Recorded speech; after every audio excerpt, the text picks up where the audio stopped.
This is ContraZoom, where we go back and forth about film. I'm your host, Dakota Arsenault, and today's episode is presented by Aesthetic Magazine. So, if you had listened recently to our Best Picture countdowns from 2008 to 2017, parts 1 and part 2, you would know that we are now at the end of our Best Picture decade by decade rankings. This has been going on way back to episode 1, so if you want to, go start at the beginning and you can find all those great episodes along the way, where every once in a while we would do a decade, starting from the first decade of 1927 to 1936, I believe is how it worked, if my math is correct, for 10 years. And we would watch the 10 movies at the time, rank them from 1 through 10, and discuss all of them. Originally, this started with my original co-host, Andreas Babiolakis, and then later on, after he departed the show, Stephanie Pryor ended up picking up the mantle and finishing rest of the way, probably a little over half of the way. And so joining me today is Stephanie Pryor. Stephanie, thank you so much for joining me. Hey, I'm ready to get into this. So, what this episode is going to be is we've already done all of the Best Picture winners from 1 through 90, and we talked about them all. And this is basically what is the best and worst out of all the Best Picture winners. So this is just more of a fun little episode to kind of talk about our favorites, our least favorites, what we liked about it. We sort of talked about our general thoughts of doing this whole experiment the last episode, but in case anyone missed that, I personally had a lot of fun visiting what is quote unquote important cinema, especially since you consider it very much is what was the industry like that year, maybe not necessarily what is going to be the best movie thought of 50 years later. Otherwise, Citizen Kane would have won Best Picture, but it did not. So we can only compare these movies against themselves. We can't say, I like this movie, but I can't like it that much because it beat something else out. So we're really just focusing on what won. And the other thing is, we're only going up to the 90th Best Picture winner, not the 91st and 92nd, which was Green Book and Parasite. So if you're wondering why those answers are going to be absent from us, that is the reason why. I'm going to wait until there's 5, so in 3 more years, then we'll do a sort of mini ranking where we're doing 5 at a time, and basically every 5 years, as long as this show goes on, I'll continue doing that. So Stephanie, Any first thoughts before we kind of dive into this? What was sort of your memory of going down memory lane of looking at all the different Best Pictures and try to figure out which ones were your favorites and least favorites? Yeah, I mean, looking through the list and compiling my favorites and least favorites and any notable ones, my memory was jogged on how many that I actually did thoroughly enjoy. Maybe not at the extension of what I consider today's Best Picture winners to be, but still finding some real gems, but also some real not gems. Yeah, some clunkers along the way. Yeah.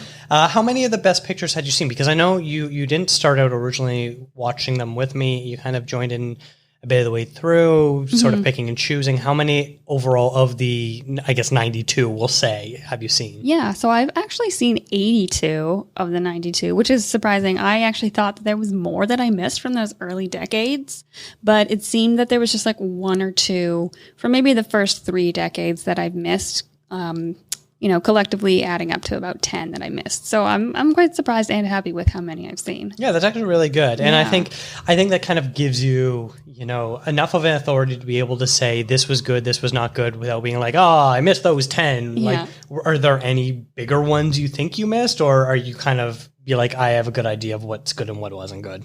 I mean, in my humble opinion, I have a good idea of what's good and what's not good. I don't think that I missed any, giant glaring you must see these blind spots. For the most part, they were just ones that either I didn't have very much interest in or know anything about. So just in general, wasn't a popular enough one for my limited movie knowledge to be like, oh yeah, I have to see that. So I'm pretty happy with what I've seen. All right, well, that's good. Well, then let's, I guess, jump right into it. We've got a few different categories. I'll sort of explain it all during the way. But you know what? We'll start with what's the big one? What are the top 5 most deserving Best Picture winners? So these are the ones that basically we have decided on our own. We've got completely separate lists. We did not share it beforehand as far as like coordinating. Oh, this is the number 1, this is the number 2, and argue about it. These are just our own personal lists. So all hatred can be directed towards Stephanie as far as what her list is. Excuse me. And you yourself. Oh, okay. We'll see. Yeah, so you know what? We'll just sort of trade off one by one. You know, this isn't us doing a review. We'll maybe say a couple words about what we either liked or didn't like about these movies, but we're not necessarily going to rehash what the plot is or why it's the best. But I'll start off. My number 1 all-time Best Picture winner is The Apartment, Billy Wilder's movie starring Jack Lemmon and Shirley MacLaine. Miss, Merry Christmas. Thank you.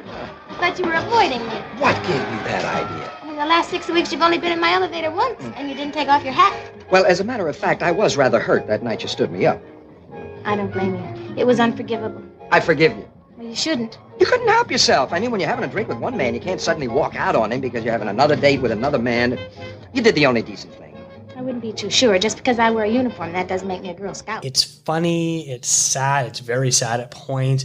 It makes you feel good. And in the end, you know, it's about 2 people that are just right for each other, and they finally both see it, and it's just everything you want from a movie. It just has all the highs, all the lows of an emotional drama you can hope for, and it's just gorgeously shot, especially with some really inventive office shots, you know, when they're the entire rows of desks and everyone's clacking away on their typewriters. Oh, it just got so much greatness to it. Yeah, this is a great film. I'm so glad you picked it because it was definitely on like my top 10. So I'm glad it's here. What's your number 1? Is your list in any particular order or what? You know, it's not, but I'll try and reshuffle here just for the sake of this. I'm going to say that my number 1 most deserving film for Best Picture would probably be Schindler's List from 1993.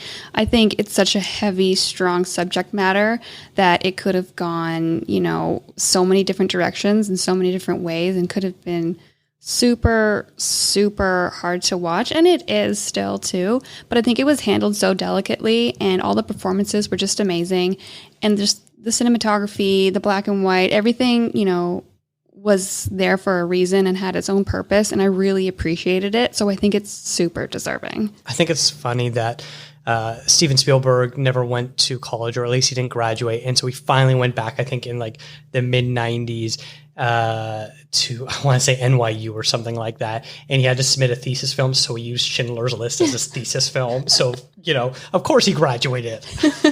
With honors. Yeah. And my credentials for this film is it won Best Frickin' Picture. Yeah. My number 2 movie is Moonlight. This was a recent winner that I'm sure most people have seen and know about, Barry Jenkins' film. I just love this sort of triptych of the 3 different stories, the fact that the 3 the 3 sets of actors, they don't necessarily look identical to each other, but they share the same DNA and essence, that each part of the story just builds upon it. And the fact that Jenkins was able to do it with such a limited budget, but have such a creative flourish on it, just absolutely stunning. And his use of light and color is so beautiful. And if you're not like a hopeful weeping mess by the very end, tender moments, you're dead inside. You have no soul. Yeah, Moonlight, such a beautiful film and such a strong, supportive cast too. Like just such a well-rounded cast. Super amazing. Good pick. Okay.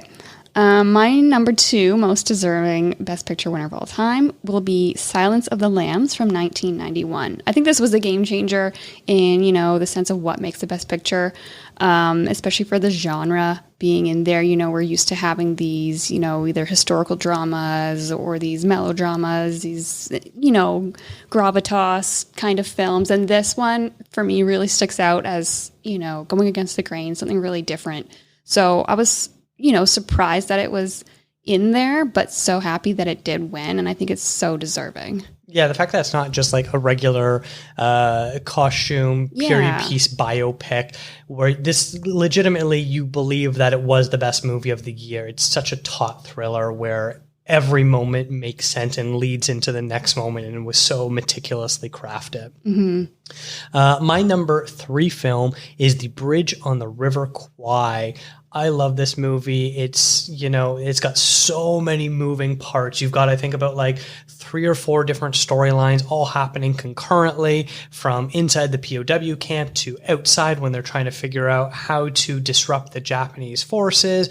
And then this end giant battle sequence and Alec Guinness's performance. There's just so many different things going on to it. And it's a huge juggling act, and you don't think it's going to stick the landing for everything, and it absolutely does. And by the end, there's this big monumental moment where the bridge in question, it gets blown up and there's an incident, and you simultaneously both feel happy and sad at the same time. And that's a tough act to actually commit and pull off. It's also a bit of a fun watch too.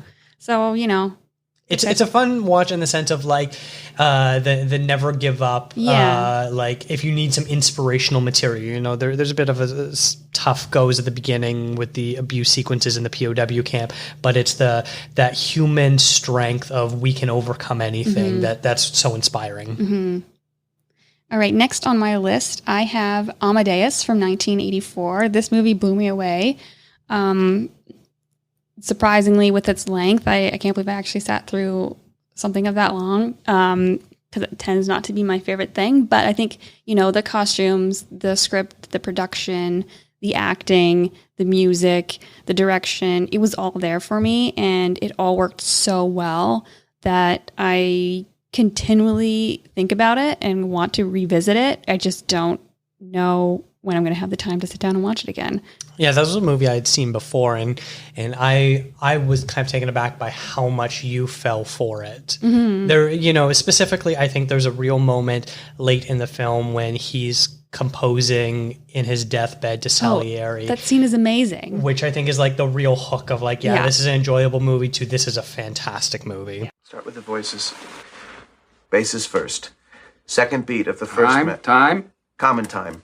Second beat of the first measure. On A. Second measure, second beat. You see? Yes, G sharp. Of course. Yes. Second beat of the third measure, on E. Famis acribus addictis rest. Maledictis famis acribus addictis. You have me. I think so. Show me. Just, you could almost see like notes and bars like coming from his brain in front of you as Salieri is like writing it all down, and just his acknowledgement of how amazing Mozart is and how he will never, match up to it. So his realization and grappling with that, as well as Mozart dying in his deathbed and still being this like amazing genius. I don't know. It was filmed so amazing. My number 4 film is The Godfather. I love this Francis Ford Coppola movie. I originally used to think that The Godfather Part 2 was better, and then when I was rewatching them in such a short period of time for this, I realized that I actually do prefer Godfather Part 1, although I will say Robert De Niro's performance in Part 2 is probably the best performance out of all of them. But that is set aside. I like just how self-contained this story is, especially young Al Pacino is just one of the greatest actors ever. His, naivety and rise to becoming the Godfather himself is just so well done and so well shot and framed, and fantastic supporting performances from just about every Italian-American actor that was popular at the time. Just everything about this, I think, is just so fantastic. And I know it's a bit of a cliche pick, but it really does belong in the conversation for some of the best films ever made. I'm going to have some more comments about this one later. So I'm just going to continue on. My next pick is In the Heat of the Night from 1967. I think it's a super important subject matter, and the way it's handled and done for that time, I think is really well done. And it's got some amazing, strong scenes that really stick out as memorable and strong performances. Yeah, there's definitely some really interesting stuff going on with that. It's not my favorite one, but there's definitely a lot going on that I do appreciate and like. My number 5 film, coming to the end of this section, is No Country for Old Men, the Coen brothers film. I've always loved this since the very first time I seen it, and just every subsequent rewatch. So much character detail is layered into the story when they don't have to say it. You understand exactly who these people are just by quietly watching them go about their business, and you understand later when they have actions that associates with their character traits that were revealed much earlier on. This is the type of movie that maybe requires a couple viewings, like most of the Coen brothers films probably, to really get everything that they're trying to do here. And the more you watch it, the more you realize just how densely packed and structured this film is. And it's probably got one of the best villains of all time in Anton Chigurh.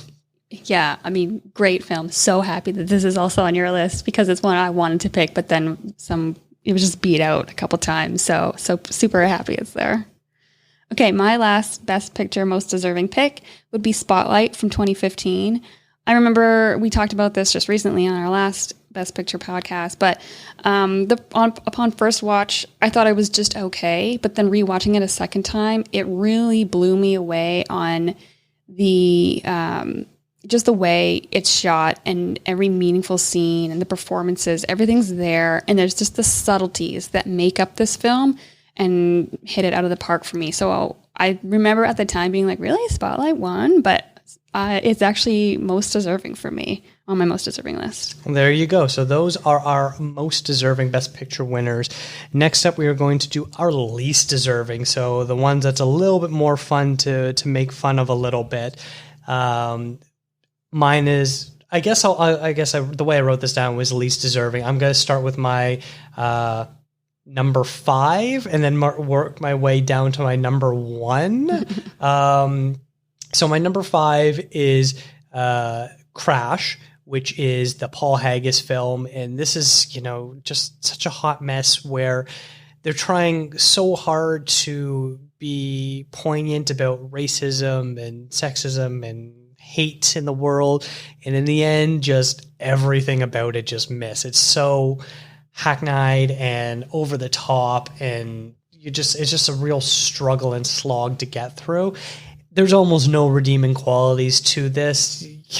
Maybe Matt Dillon's performance, but even then, yeah, my redeeming performance would be Don Cheadle in this, and that's about it. This movie is a car crash. Sorry, didn't mean to do that. But yeah, it was on my list as well. It wasn't my number 5, but it's also on my list. So definitely agree here. And yeah, it feels like the end product is giving you it's going against what it's trying to say. Mm-hmm. That's how it feels. Like it feels very contradictory to its point and to its purpose. So that's totally agree. It's also on my list.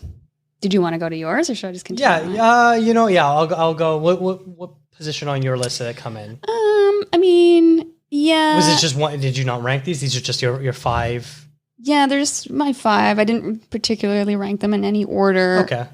Then yeah, I'll move on. My number 4 would be Driving Miss Daisy. I don't make empty accusations. I have proof. What proof? This! I found this hidden in the garbage pail under some coffee grounds. You mean he stole a can of salmon? Well, here it is. Oh, I knew there was something funny. They all take things, So I counted. You counted? Well, the silverware first, and then the linen dinner napkins, and then I went into the pantry.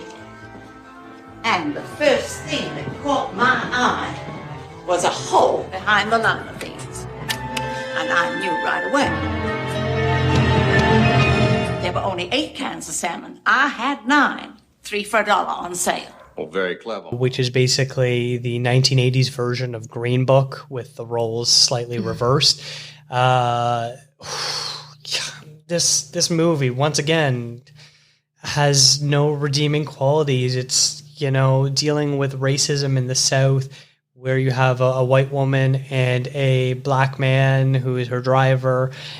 And, there's this one scene in particular where they get pulled over and, she gives the cops an earful and They're just like, oh boy, you were lucky. And it's like, I'm pretty sure I've read news articles of when this time period took place. This is not how this interaction ended. In fact, I probably read this story last week, and this is not how that interaction ended. Yeah, this movie is also on my list. We have a lot of overlap for this category, but I mean, for this movie, woof. Yeah. It's terrible. Like the pacing's off. You never understand what year it is or how much time has passed, and it's bad. Yeah, and I don't understand it. Weirdly, like Dan Aykroyd being super comedic throughout the whole thing, and they're trying to keep a somewhat serious tone while being still somewhat lighthearted. Like, it is real tonal inconsistencies the whole way through. Yeah. All right, my number 3 is How Green Was My Valley.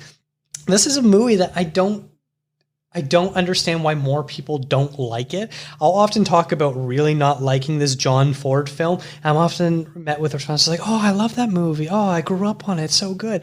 No, this movie is terrible. About like this group of Welsh miners and this family and the eldest daughter. Like I've basically blocked out my memory. I watched this several years ago, so it's not super fresh in my mind, but like, wasn't the story about like this woman, this daughter was like in love with someone, and then something ended up happening, and she's just like, oh, well, I'll just move on, basically. I mean, it's hard to. This was also on my like considered list. It didn't quite make my final 5, but yeah, I just found it long and unnecessary and super annoying little kid in it.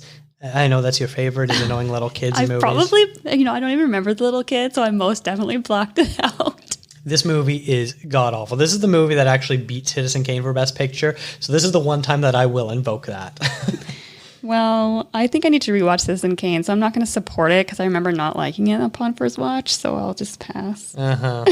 Okay, so finally one we didn't cross on, although almost did. I'll go to my next one, which is Oliver from 1968. Again, talking about little kids and annoyances. Hungry? Yes, I am. I've come a long way. I've been walking for 7 days. Been running away from the beak, have you? The what? Now, don't say you don't know what a beak is, my flesh plate. It's a bird's mouth, isn't it? My eyes, how green can you get? For your information, a beak's a magistrate. Who are you running away from, then? You old man? No. I'm an orphan. I've come to London to make my fortune. This movie just was so blah to me. The only thing I liked about it was the Artful Dodger and the performance that child actor had. I feel like he didn't really do much afterwards, though. I remember looking into it, and there wasn't much to his, not discography, what's it? Filmography. Yeah. Different podcast. Yeah, it was just like, okay. And I don't understand why it's a popular one and why it even won, really. It was a pretty bloated film, if my memory serves my recollection. None of the kid actors were all that good. Fagin, I believe, is the older gentleman who looks after them. He wasn't very good, and I don't know, like even the story, it was just like, really? Because like at the end, isn't he like adopted by someone who actually is his family or something? I don't remember. I don't remember, but like basically, like, it came at this really weird time where New Hollywood was starting to take over, but the old vanguard was still kind of controlling things. So that like tonally really doesn't make sense. Like I wish I can quickly bring up who it beat out for Best Picture that year. But I remember like looking back and like the movies that we think of that it beat out were like movies that are now considered classics from that era. And whereas this is just like so out of place, it needed to have been made maybe 30 years earlier. It just does not work. Yeah. All right. Next movie, my number 4 film is one called Cimarron. This is one that I know not a lot of people probably know. It came out in 1931. So it was really early in our podcast series where we talked about it. And my memory is a little bit phasey, but it does contain several instances of blackface and a whole bunch of misogyny. And I think that's just about all you can go. I remember there's a couple Best Picture winners early on where Andreas and I talking about the show, it was just like, oh, and there's blackface in this one, another one, which, is a real great look for Hollywood to be awarding that. But, it does have one small redeeming quality. There's a really good, well shot kind of a battle sequences with a whole bunch of horses riding into battle. Looks really cool. That's about it. Really terrible. I vaguely don't even remember the plot. I know like it's about a man who's a newspaper guy and it's something about moving to Oklahoma and he's involved with a preacher or some shit like that. And then like him and his wife, their stories basically like separate. They don't separate, their stories separate, and they're both kind of like on their complete own movies for the entire time. And then they like reconnect at the end and it's like, none of this made sense anyways. Like garbage film. Yeah. I mean, I don't remember too much about this. This was way back. One of the first ones we watched. And I just remember like Western scenes and, you know, the usual stuff you get from that time where women, you know, have to be cared for because they're going to be raped shortly in the film or whatever it may be. I was just like, okay, I'm over this. Do you, what's your next film on your list then? Okay, my next film would have to be The Hurt Locker. I'll probably get a lot of hurt from that, but from 2009. I just found it, we talked about this one recently also. I just found it kind of boring and repetitive and didn't do anything for me. And not even the performances did anything for me as well. It just felt kind of blah, felt also like overly masculine in a weird way that it was so unnecessary. But yeah, I don't think it deserved to win. All right, that's interesting. I would definitely put it more middle of the pack for me. I would not put it that low because I thought it had some interesting cinematography going on.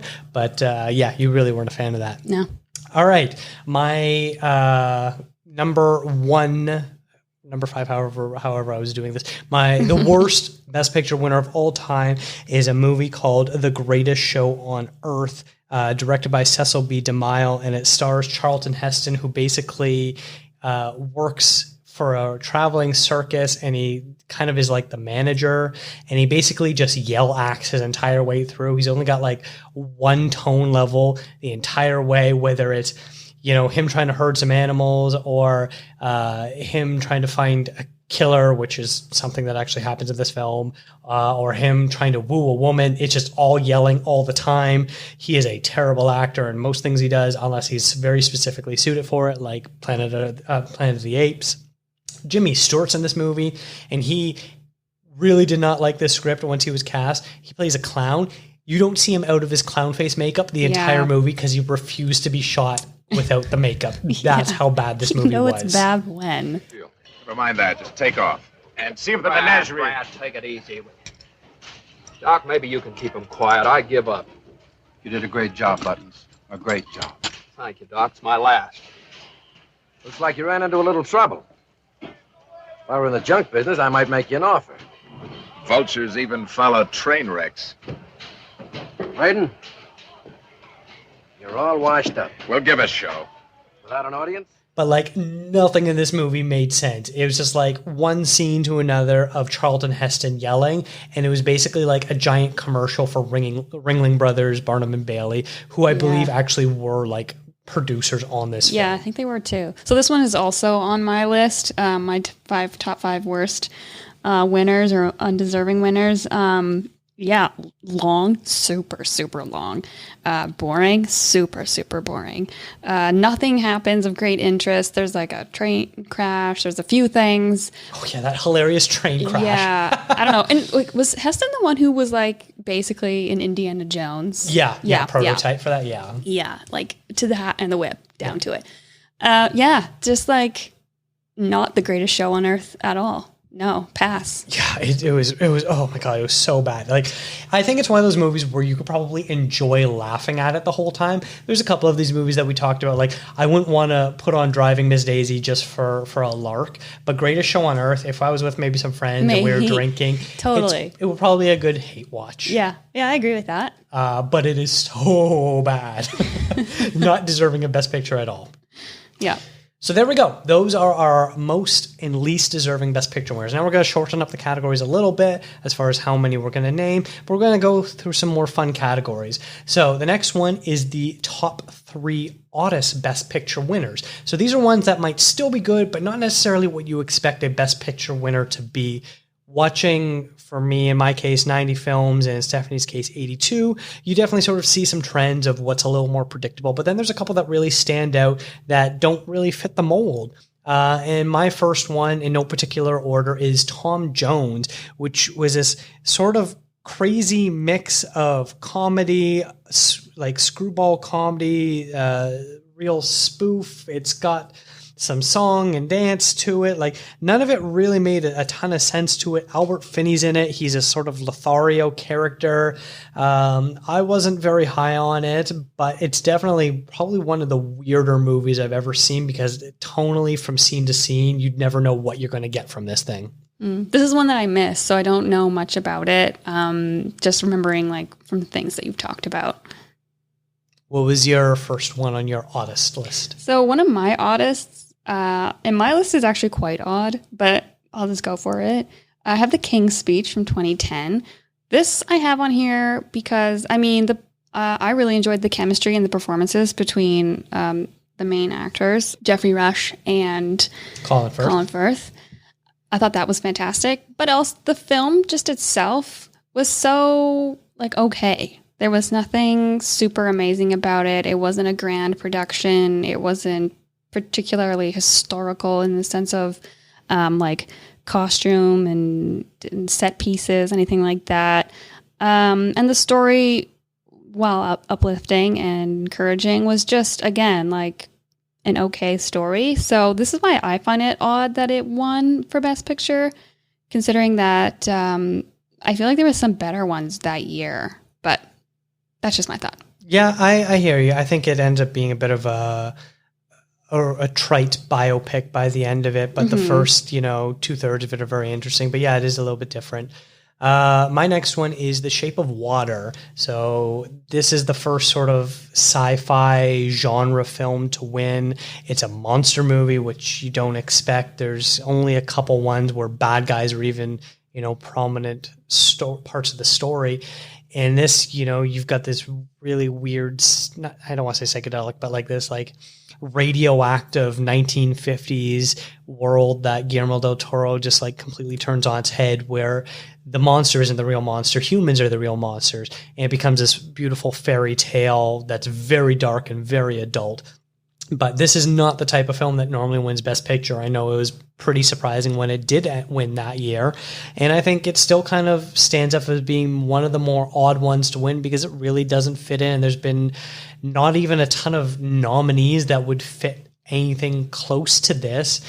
And who knows if Guillermo del Toro will even get another, Best Picture potential winner in his lifetime, because he is such an interesting and odd director. Yeah, I feel like potentially, maybe, who knows? But this was definitely a surprising win. I totally agree with you that it's an odd choice. I'm super happy that it did win upon second watch, because I remember the first time, again, this seems to be a current trend with me where I have very strong feelings against a film, but then upon second watch, a little bit later, I tend to understand it and enjoy it a lot more, which is what happened with The Shape of Water. So I am glad that it won, and I'm happy that it was something different, because after 92 films, they all tend to start getting very similar. Mm-hmm. What's your next one? So next on my list, so this category might still be good, but not what you expect from a Best Picture winner. I'm going to go ahead and say that this movie was not good, which is why I think it's an odd choice for Best Picture winner.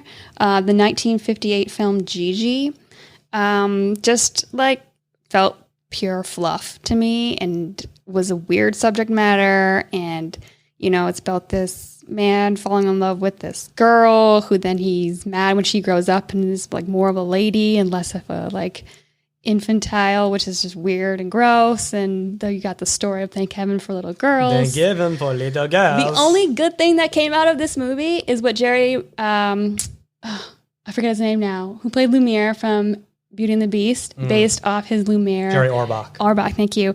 Based off his voice acting off of that. Was it Louis Jourdan? Yes. Yeah. Who I just watched in a James Bond film. He was in Octopussy as the bad guy in that.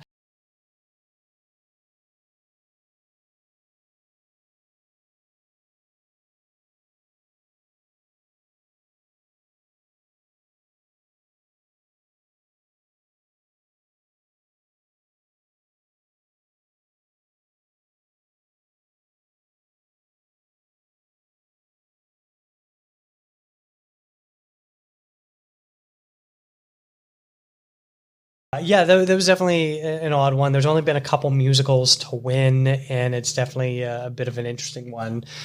My last odd Best Picture winner is Rocky. There's no other sports movies that have won Best Picture.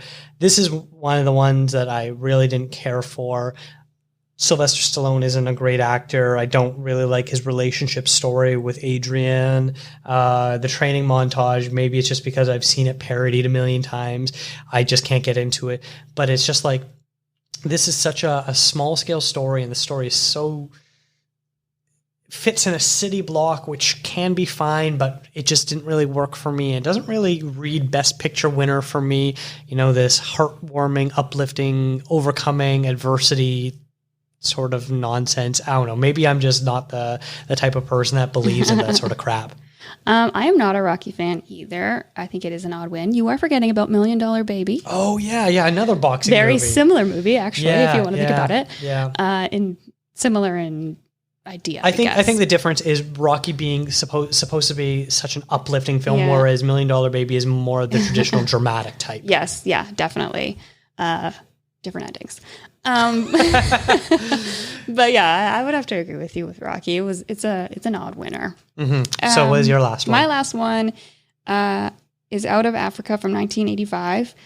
This movie, I understand it had some like good cinematography, and you've got Meryl Streep, who is always Oscar bait, but it was just, again, for me, like a nothing movie. The pacing was off. I didn't think the writing was particularly good or exciting, and it was just such a blah movie. Okay. Yeah, I this is one I didn't really have strong feelings for or against. I think I was just kind of about it. But yeah, I hear you. So our next category is the top 3 Best Picture winners carried by a single attribute. So this is where we're looking at a movie where there's maybe one thing in specific, whether it was, the sets or the acting or the music or whatever, that really carried the movie to a Best Picture win. So this one's going to probably be a little bit more of hot takes from us. But for me, my first one is Gladiator. I'm not a big fan of Russell Crowe's acting. I don't think that's what led this movie to win. What I do think made it win was the impressive scale and production design. They really do a great job of recreating old Rome with all the different battles and, the Colosseum fights and all that sort of stuff. They do such a great job with that. And I think that really carried the film to its Best Picture win. Totally agree. This was also one that I considered to have on this list. My first pick is actually in the same line as Gladiator, so I went with Ben-Hur from 1959. I think just the grand scheme of that movie, and also the chariot scene still holds up today, I feel. So I think it's quite impressive. But other than that, that's what the thing I remembered the most about Ben-Hur, and this. People may disagree, but I think that's a main reason why it is held up to be so high. Mm-hmm. Yeah, that chariot sequence probably definitely carried it on to the win for sure. Mm-hmm. My next one is sort of similar to what you were saying, and that's Gone with the Wind. And for me, I think the aspect is the cinematography, especially the burning of Atlanta sequence. And there's this terrific crane shot where they show all the wounded soldiers lying on the ground outside the hospital that's overflowing. There are some gorgeous shots in that. I'm really not a big fan of this movie overall, but the cinematography, and probably along with the costumes, are the reason why this movie ended up winning. Yeah, I was going to touch on that and argue with the costumes being super amazing in this as well. And also just Clark Gable. Sorry, I have to put him in there. I think he's great and fantastic. And he was, this movie was the introduction to Clark Gable for me, and I thank you so much. Okay, so my next pick is probably going to be a little controversial. I picked The Sound of Music from 1969. I think that the music in this film is what makes it so great. Sound of Music isn't my favorite, but it is one that I enjoy to watch every once in a while. But I feel like the music is the main reason why I go back and want to watch it and listen to it and sing along with it. And there's nothing else in particular that draws me to the story. Interesting. Yeah, I can see that. It's such a beloved musical that I think that's what really carried voters to that. Mm-hmm. My next one is An American in Paris, which is the 1951 Gene Kelly movie. And I think the reason why this movie ended up winning was because of the dance sequence at the end. I sort of compare it a little bit to Singing in the Rain, where I'm not much of a fan of that. I am a fan of American in Paris, but there's this fantastic dance sequence at the very end that's a dream, where all the sort of set pieces are these flat drawn, looks like they're drawn with either pencil crayons or charcoal or things like that. And it's very beautiful. And it takes about half an hour. And we really kind of get to feel where this Gene Kelly character is truly at in his life. And then when it ends and we get to see what he does with it. But I think that's what really carried that to the win, because the rest of the movie, while it's very good, isn't as great as that dance sequence.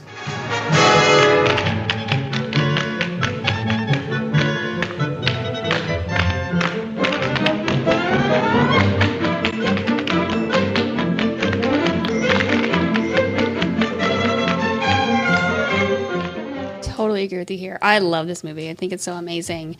And that last end sequence is so long and so crazy amazing that, yeah, I have to agree. It definitely is what brings that film up. So the last on my list, I don't consider this a good movie. 1988's Rain Man. I feel like Dustin Hoffman's performance is really what garners all the attention for this film. Nothing else in this movie is of particular note, in my opinion. And I'm not saying that his performance was even that great. I think it's just what the draw is for this movie in particular and the reason why it won. Interesting. And there you have it. Those are the best pictures carried by a single attribute. Moving on to our next category is our top 3 best picture winners more people should talk about. So more forgotten winners. For me, it happens to be movies that are a little bit older, although I'm sure there's probably some people that probably don't know some of the later films that came about. But the first one I want to talk about is one called All the King's Men. It was remade in like 2006 with Sean Penn, and it was one of the worst reviewed movies of the year. But the original film about this politician who comes in with all the ideals to sort of fix the system and ends up becoming just as corrupt is such a powerful allegorical film, and something that you can still see today in the way we look at politicians, especially American politicians. I can't help but love it. It's like a crime film. It's an intrigue, thriller, mystery, lots of greatness, huge, big cast, and it's one that I almost never see pop up on lists of best picture winners, and it's one that I think people should definitely check out if they haven't seen it, because it still holds up today. This is also another one that I haven't seen myself, so I have no comment on. But with your high praise, maybe I'll have to go back and watch it. Maybe. Okay. So I'm going to go all the way back to the OG, the first winner, Wings, silent film, so amazing. It blew me away. This was our first introduction to this whole, best picture concept and watching them all. And it had me hook, line, and sinker. I thought the story was great. I thought that the film, the filming of it was amazing. There was some really cool, dream sequences and stuff that was going on. I loved the story and where it went with it. It was just amazing. And I think because of, it is the first Best Picture winner, so maybe it does get talked about. But I feel like not a lot of people have seen it, and I think it's definitely worth a watch. Yeah, it's so good. There's some really interesting shots in it. They do a lot that you don't expect from a movie from 1927 to really be doing, and it's a lot of fun. It's a great little love story with some really cool action sequences thrown in there as well. Mm-hmm. My next one is one called You Can't Take It With You, which is from 1938. It's directed by Frank Capra, and it falls in between It Happened One Night, which came out in 1934, and It's a Wonderful Life from 1946. And it's basically forgotten in that. And it's kind of similar, very stylistically, to It's a Wonderful Life as far as this idea of good and evil and, the rich trying to control things. Frank Capra had such a great eye for satirizing the rich and powerful, and it's one that also stars Jimmy Stewart in not quite the same role that he would play in It's a Wonderful Life, but sort of similar enough where you can really believe it. It's this really unique love story about this man who comes from a very rich family who wants to marry this woman who isn't rich, and his family is trying to disown him. And the title of the story is You Can't Take It With You, meaning when you die, you can't take your money with you, so you might as well live on earth and help people and try to be the best person that you can be. And I think it has a fantastic message and really resonates. And so if you're a fan of those other Frank Capra movies and Jimmy Stewart films in general, especially his like uplifting, happy ones, you really should check this one out. This is another one that I've missed, but I remember when you first watched it and you talking about it and how much you loved it, and it was one that piqued my interest and that I just never went back to. Next on my list is The Lost Weekend from 1945. I think this is a fantastic film. It follows a 4-day drinking binge from an alcoholic man, and just the events that take place and the emotions and the range that comes from the performance is really amazing. And it was quite an interesting watch for such a subject matter that you think might not bring a lot, or you might think, oh, a 4-day drinking binge, it's going to be like, I don't know, crazy, like crazy fun, but this was crazy bad. Yeah. This is my last pick as well. It is so good. This would probably also be in consideration for Best Picture winners carried by a single attribute. The Ray Milland performance in this is just so magnetic. You get to see what sort of depths of depravity that this man will go to get a drink. It, has its sad, tragic moments, but it also kind of has its horror elements as well. He's spending a night in a hospital or something like that, a sanatorium.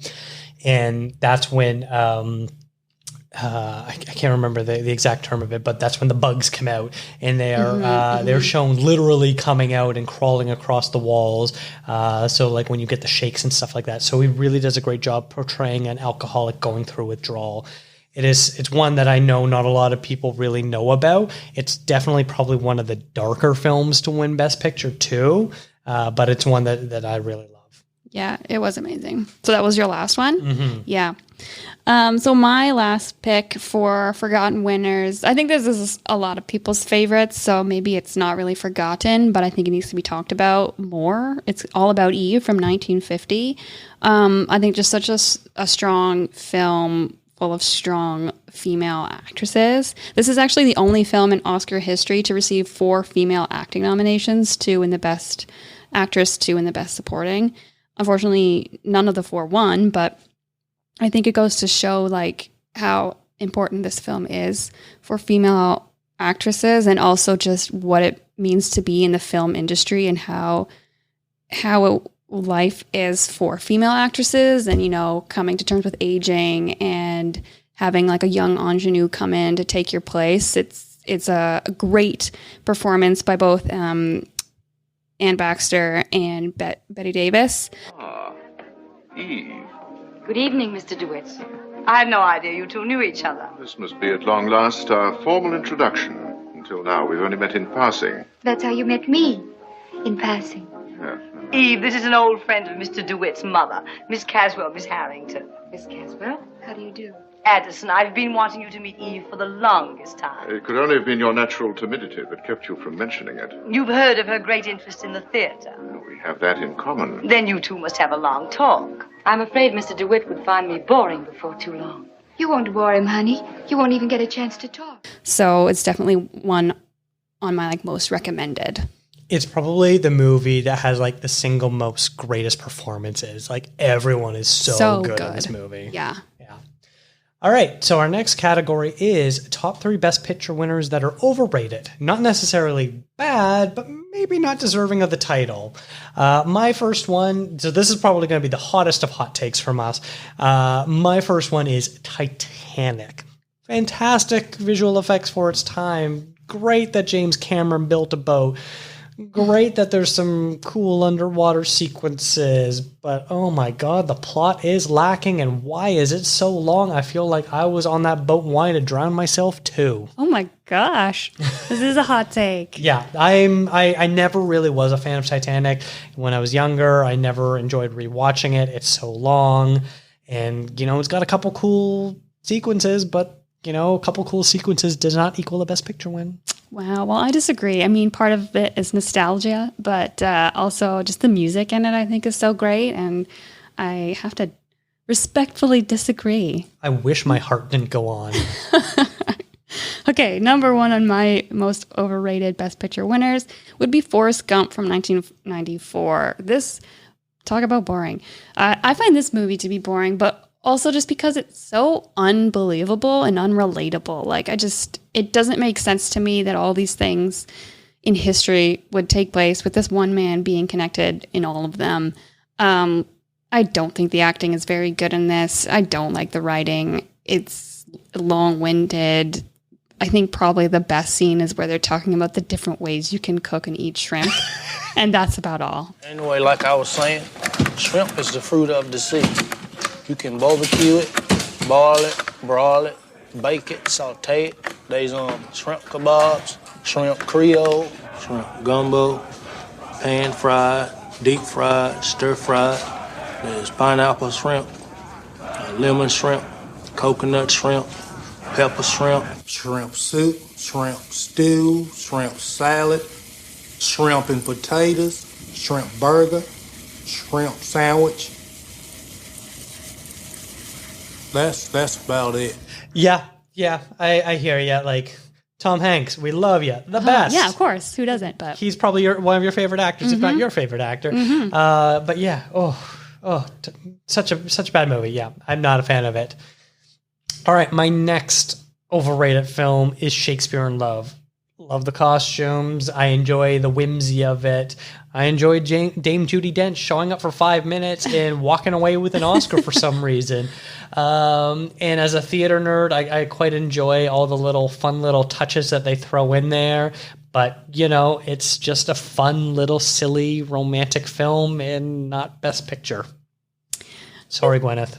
this is one that is interesting, and I kind of agree with you to some point. I love Ben Affleck in this film. I love Jeffrey Rush in this film. I wish they had committed more to making Gwyneth Paltrow look more like a man. Oh, that mustache. Because that really is just, and that wig, like it's all just trash. That wig, yeah, that's the. It's just terrible. And she doesn't even like change her voice really. So I was like, really? Okay. Anyway, so yeah, I mean, I kind of agree with you in some parts there. Interesting, you have back-to-back non-deserved like winners. Yeah, 97 and 98. Yeah, that's funny. Mm-hmm. Okay, here is my hot take, which everyone's gonna hate. Drum roll, please. The Godfather and Godfather Part 2. I found both to be boring. Oh. Sorry, I know you talked about how much you loved it, and I know everybody loves The Godfather, but I don't. I can't even tell you why. It's just, I just don't enjoy it. It was like when I was watching The Irishman, I was like, this just feels like a bad Godfather knockoff. Because also hot take, I didn't like The Irishman. Well, neither did I. The movie was terrible. So I was just like, like I've seen it. It's been done. I don't like it. I love Marlon Brando. Love him. Not necessarily in this movie, but just like him himself as an actor. But yeah, I was just like, why is this so popular? I don't know. Didn't do anything for me. Sorry. Hate mail could be sent to Dakota for having me on this podcast. You know what? Send me the hate mail for that, and I will read it on the air, and I'll get her live reactions to it. My last overrated film is The Artist. Feign the shock. Yes, I know. You love that movie. There's just, this plot is just so paper thin for me. I do love the old Hollywood love and appreciation and touches that they include, and the dancing is fun, and Dujorian and Biggio were adorable, but like, this movie could be 15 minutes long. Like, there's almost nothing to it, and it does not deserve to be a Best Picture winner. I love the introduction to sound nightmare sequence that they have. Great job with that. But other than that, not a lot that I would say is Best Picture worthy. Yeah, I know you don't like this one. And it's not a bad movie. It's just not Best Picture worthy. I loved it. I love silent films. So to have a modern day silent film that wasn't like modern day plot, but was really fun for me. And agree, like the way they do introduce and use sound into it is truly amazing. I do think it's Best Picture winner. I mean, the performances are definitely hammy when I'm like upon second watch, but I still liked it. I still love it. I have to disagree with you on that one as well. Oh, fine. What's your last one? So my last overrated Best Picture winner would be Chariots of Fire from 1981. I remember going into this one, I was excited because, everyone seems to talk about Chariots of Fire and oh, how great it is. And then you got the music, the like, you know, running on the beach and blah, blah, blah.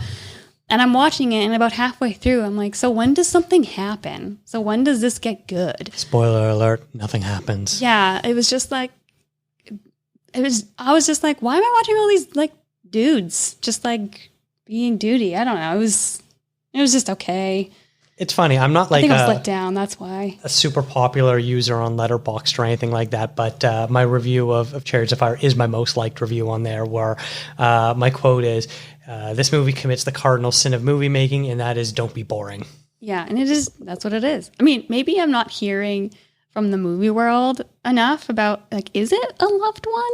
I don't know. I think it's probably maybe closer to the forgotten. Like every once in a while, it'll get brought up as being a Best Picture winner, but I don't think it doesn't seem to get talked about both as, you know, a deserving winner or an undeserving winner. It's just like, oh yeah, that movie that won Best Picture about the guys running on the beach. So maybe I'm, you know, off the mark here for overrated, but just I remember feeling let down and like it was supposed to be so much better than what it was when I watched it. So maybe that's why I have this feeling of it being overrated.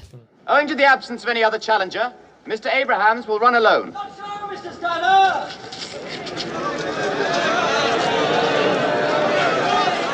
Your name and college, if you please, sir. Lindsay. I raced beside my friend here. We challenged in the name of Repson, Eaton, and Keith. I didn't know you ran. Nor are you. Some chap told me about this shindig over breakfast. I thought I'd come and push you along a bit, huh? Delighted. Splendid. Good luck. Yeah. Okay. So there you go. Those are our picks for all of our fun little categories. I decided that I want to post a poll on Reddit, and it was just asking 3 simple questions. How many Best Picture winners have you seen? What are the 2 to 3 most deserving winners? And what are the 2 to 3 least deserving winners? Sort of similar to what we were going through with this. Mm-hmm. I ended up getting 69 responses, with it almost being split equally for seeing more than half of the films and less than half. Do you want to know what the responses were? Yeah, I'm very interested. All right. So for the 33 people who had seen less than half the Best Picture winners, Parasite topped them all with 12 wins, followed by Moonlight with 9, The Godfather Part 1, and No Country for Old Men with 7, and 6 votes each for Casablanca, Schindler's List, and Birdman. I'm glad that Casablanca gets a mention in this podcast because I wanted to put it on so many of my categories. It probably would be my number 6 most deserving. It's so good. For the worst picks, Green Book won by a lot with 17, followed by Crash with 12 votes. Then a very distant run of Shakespeare in Love with 5, and 3 votes each for The Greatest Show on Earth, The Artist, The King's Speech, and Driving Miss Daisy. It isn't especially surprising that some of the best and worst films from this group of voters happen to be recent winners, with Parasite and Green Book winning the last 2 years. I think if we definitely had included the Parasite and Green Book, that they also would have ended up on our lists, respectively, for most deserving and least deserving. Maybe not most deserving for Parasite for you, because I know you have some hot takes on that one. But I know we both did not enjoy Green Book. Whoa. Spoiler alert. People have to wait 3 years to hear my thoughts on Parasite now. Perhaps they'll forget by then. Yeah. I would actually, maybe consider it for oddest winners, because it really sort of sticks out as being different from everything else. Mm-hmm. The fact that it's not in English, for starters. All right. So for the 36 people who had seen more than half of the Best Picture winners, The Godfather Part 1 led the way with 16 votes, followed by Parasite and Silence of the Lambs with 8, and Schindler's List with 7. 5 movies ended up with 6 votes apiece, too, with Moonlight, The Godfather Part 2, One Flew Over the Cuckoo's Nest, Lawrence of Arabia, and All About Eve. All really good picks there. Yeah, One Flew Over the Cuckoo's Nest was also one that I was considering. I would love to go back and rewatch it, because I feel like there are parts of this that I don't remember a lot on. So I'm glad it also got a mention. Mm-hmm, mm-hmm. And as far as the movies they least liked, was a top 5 of Crash with 16 votes, Green Book close behind with 14, The Greatest Show on Earth, Cimarron, and Driving Miss Daisy rounding out the worst. So these really sort of mirror our picks. They do. And I think it's funny because it looks like all of these ones are also ones that were included in the ones who had seen less than half, excluding Cimarron. Just Crash and Green Book swapping places. Yeah. So it's interesting. Mm-hmm. Altogether, there was a bit more consensus in the top half of viewers' portion, if only by a little. 25 movies got a top vote, while 34 got a bottom vote, compared to the voters who had seen less than half of the films, gave 31 movies a top vote and 37 a bottom vote. So I know I'm just throwing out a lot of numbers there, but yeah, a little bit more consensus with the people that had seen more of the films versus the people who had seen less of them. Interesting. You'd think with more films to choose from, there would be less consistency. Yeah. I'm a bit surprised by those numbers too. I would expect it to be swapped as well. Yeah. Looking at the combined overall list, 39 movies got a top vote, 50 got a bottom vote, and 14 movies actually got a vote for best and worst. The two most divisive films were Birdman, which had 8 best and 2 worst votes, and The Lord of the Rings: The Return of the King got 7 best and 2 worst as well.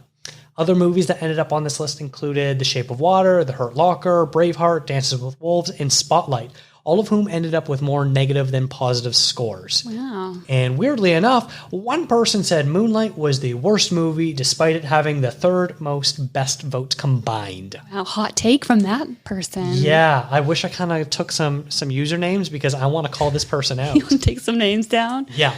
And then shout out to Reddit user Always Sunny Drag Race, who owned 91 of the Best Picture winners on DVD and Blu-ray, just not Parasite yet. He is waiting for the Criterion edition coming out later this year. Good move. Yeah, but he posted a picture of his collection, his little shelf collection. It's really cool. Impressive. And yeah, I have. That's so cool. Yeah, I originally thought about doing that because I owned probably about 10 to 12 of them for a little bit, and I wanted to, and then I just, was like, oh, that's so much work. Also, a lot of space eventually down the line. Yeah, 90 movies is a lot.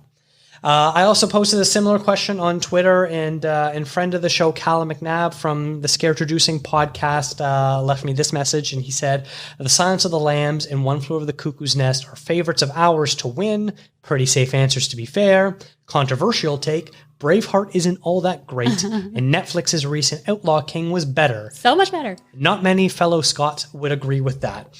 And so it's interesting, I responded to him where I'm like, I agree, Braveheart isn't all that great, and I do love Outlaw King. I guess I'm not welcome in Scotland. And then another friend of the show, First Round Flick, said Parasite is up there for best. Very nice. So yeah, there we have it. I want to thank everyone who took part in the survey and provided the answers that they did. It was a great help. I wasn't too sure what the turnout would be, and I think I left the survey up for maybe 3 days and just it exploded with responses. It took me a long time to kind of parse through the data and figure out what was worthwhile and what was not. I had a lot of fun doing that, so thank you to everyone doing that. And Stephanie, thank you for coming on and sharing all of your wisdom too. Oh my God, I wouldn't call it wisdom, but thank you. Thank you for sharing all your hot takes. Yes. So remember, if you don't like the fact that she called The Godfather Part 1 and Part 2 overrated, please let me know what you think of that, preferably in a 5-star iTunes review, and I will read it out on a future show. Guess what? I won't care.